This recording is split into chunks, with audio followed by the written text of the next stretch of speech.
ఉగాది రోజున పేదలకు సాయంపై AP CM Chandrababu నిర్ణయం తీసుకున్నారు. 38 కోట్ల సీఎం సహాయ నిధి దస్త్రంపై సంతకం చేశారు. దీని ద్వారా 3,456 మంది పేదలకు లబ్ధి చేకూరనుంది. ఇప్పటి వరకు కూటమి ప్రభుత్వం హయాంలో సీఎం ఆర్ఎఫ్ ద్వారా 281 కోట్లు విడుదల చేశారు.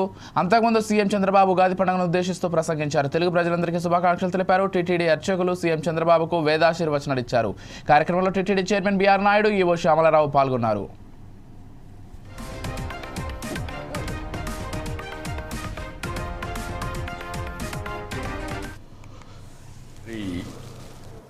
విశ్వావసునామ సంవత్సరం, తెలుగు నూతన సంవత్సరం. ఈరోజు మనం అందరం కూడా జనవరి 1 జరుపుకుంటున్నాం. అది ఇంగ్లీషు.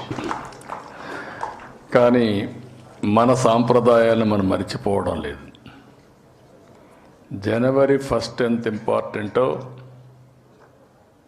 న్యూ ఇయర్ కింద ఉగాది కూడా దానికంటే ఎక్కువ ప్రాముఖ్యత ఉంది. ఈరోజు మన సాంప్రదాయం చాలా గొప్పది. జనవరి 1కి మనం హ్యాపీ న్యూ ఇయర్ చెప్పుకుంటాం. తెలుగు నూతన సంవత్సరం రోజున మీరు చూస్తే మన సాంప్రదాయాలన్నీ ఉట్టిపడే విధంగా ఉగాది పచ్చడితో ప్రారంభిస్తాం. ఇప్పుడు కూడా మనందరం ఉగాది పచ్చడి తిన్నాం. దీంతో మనం మెంటల్గా ప్రిపేర్ అయిపోతున్నాం.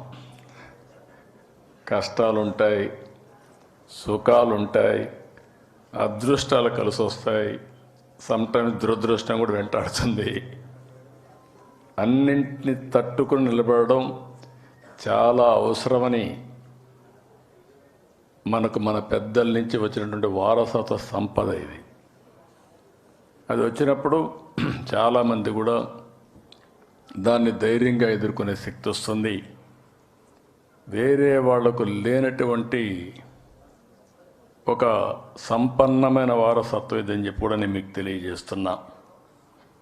ఈ సందర్భంగా మన రాష్ట్రంలో, మన దేశంలో, విదేశాల్లో ఉండే తెలుగు వారందరికీ మీ అందరి తరపున ఉగాది శుభాకాంక్షలు తెలియజేస్తున్న ఈ ఉగాది ప్రతి ఒక్కరి జీవితాల్లో ఒక నూతనమైనటువంటి ఉత్సాహాన్ని కాకుండా ఒక మంచి భవిష్యత్తును ఇవ్వాల్సిందిగా భగవంతుని ప్రార్థిస్తున్నా.